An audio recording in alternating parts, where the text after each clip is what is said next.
Պարոն Պետրոսյան, Երևանում երկօրյա միջոցառում է տեղի ունենում խաղաղության թեմայով, Օրբելի կենտրոնն է կազմակերպել, որին մասնակցում են նաև թե ադրբեջանցի, թե թուրք փորձագետներ,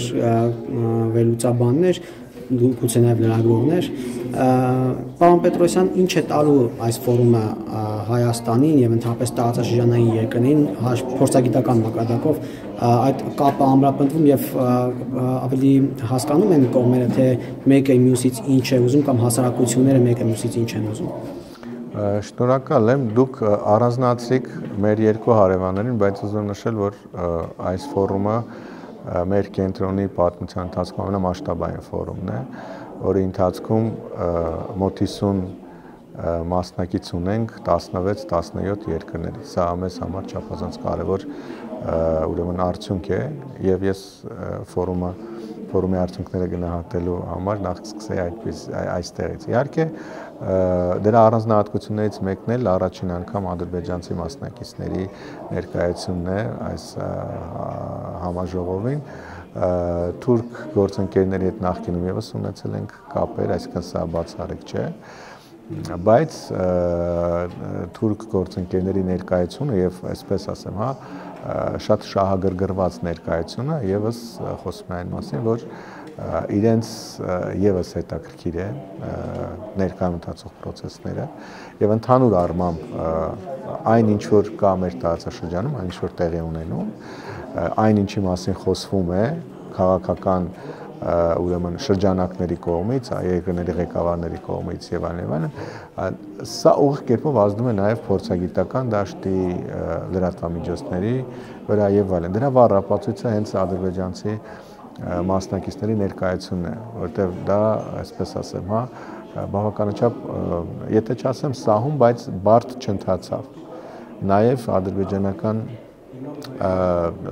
գլխավոր պետական լրատվամիջոցի Ազերտաջի ներկայությունը եւս, որտեղ մենք հրավիրել ենք նաեւ բազմաթիվ երկրներից մամուլի ներկայացուցիչների,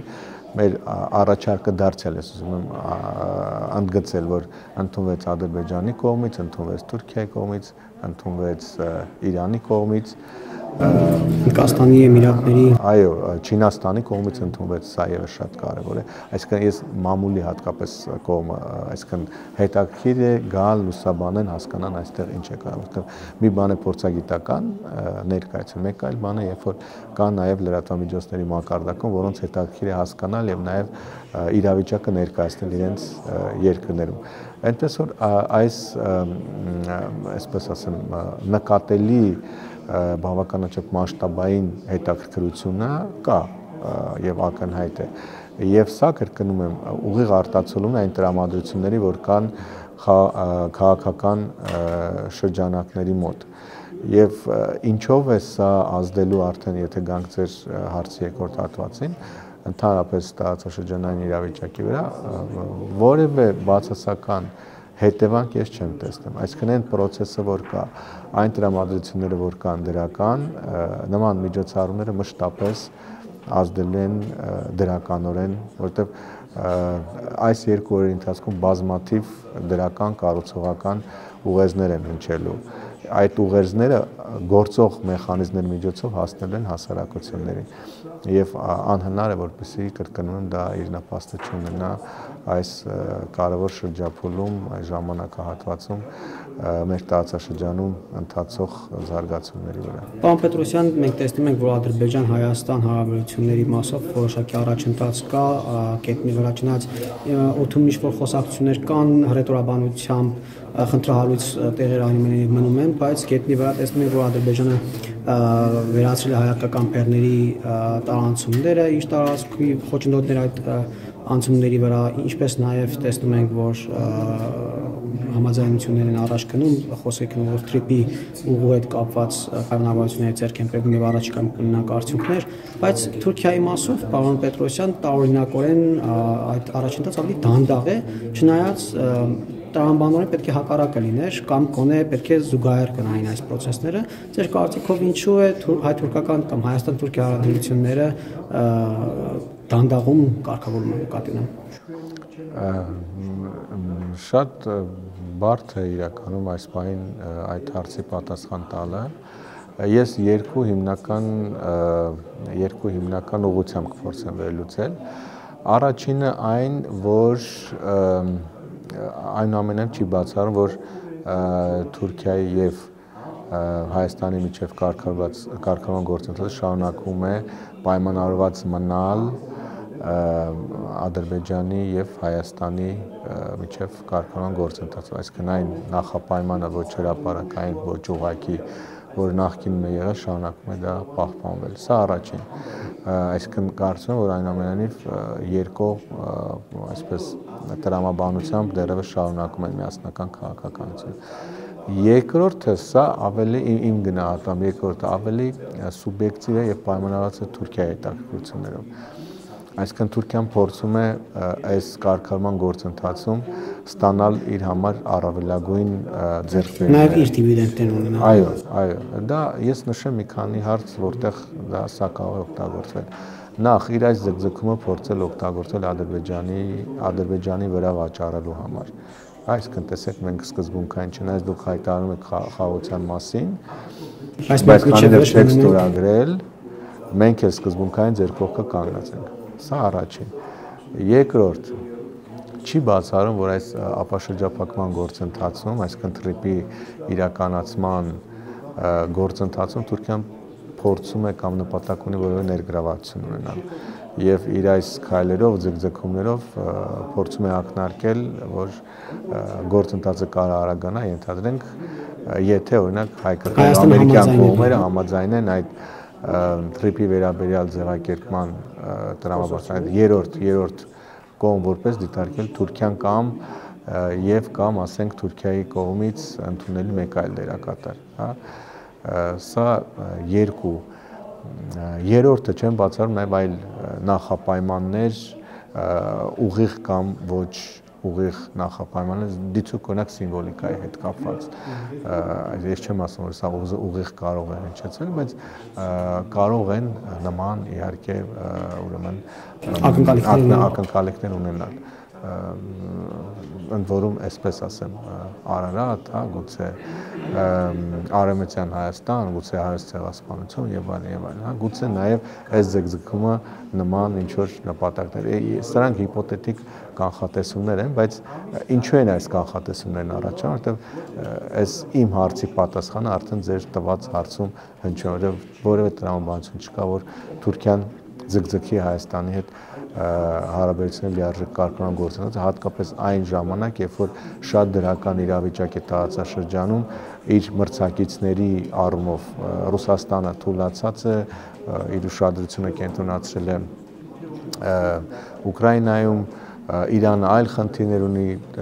Միացյալ Նահանգները այստեղ ներկայություն ունի, բայց Թուրքիան շատ լավ հարաբերություններ ունի եւ երկխոսություն կա նրանց մեջ եւ անգամ չի բացառում համակարգում կա նույնը Եվրամիության հետ, նույնը Կենտրոնական Ասիայի հետ։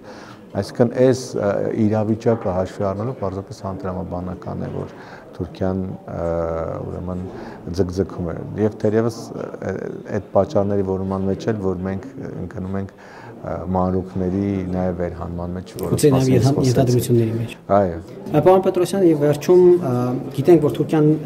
շահագրգռված է միջանցքի մաս կազմելով, բազմաթիվ հայտարարություններ են այլ այդ իմաստով, որ եթե այն Թուրքիայով նաև չի անցնելու, ապա անիմաստ է լինելու եւ այլն, նրանք շահագրգռված են այս իմաստով, եթե ի վերջո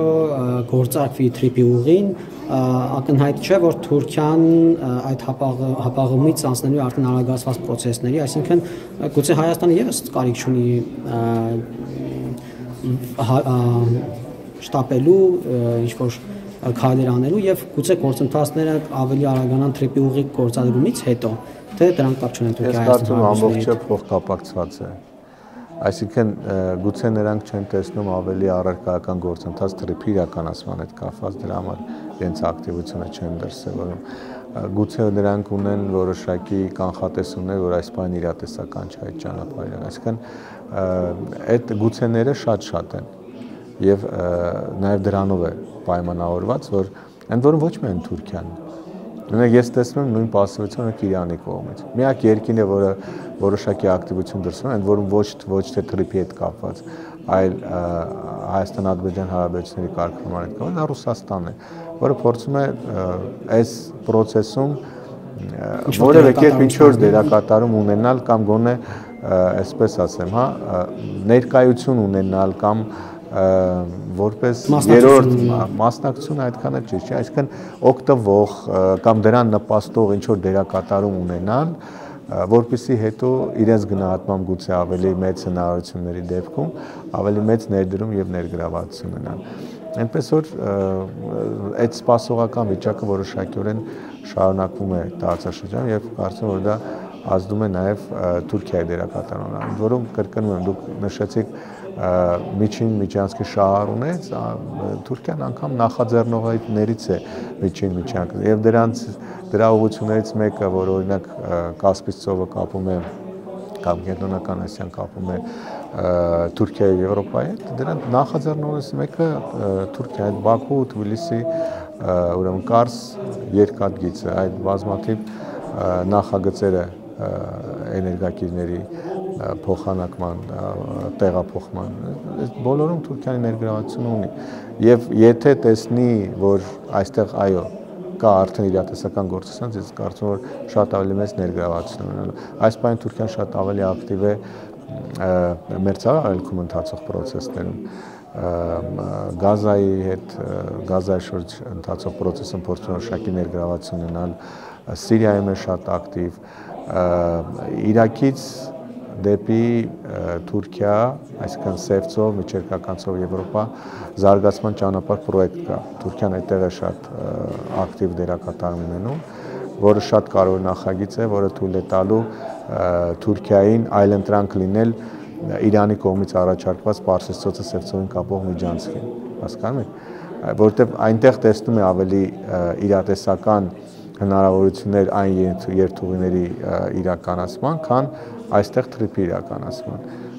Մենք այս պահին իրականում ունենք քաղաքական պայմանավորվածության իրավիճակ եւ որոշակի բանակցություններ, իսկ այնտեղ արդեն սկսել են հստակ դրամահայթայթման տարբեր դերակատարներ, անգամ Հայաստանն է հայտարարել, որ պատրաստվում է զարգացման ճանապարհին միանալ։ Չմոռանաք հավանել տեսանյութը եւ բաժանորդագրվել Civic AM-ի YouTube-յան էջին։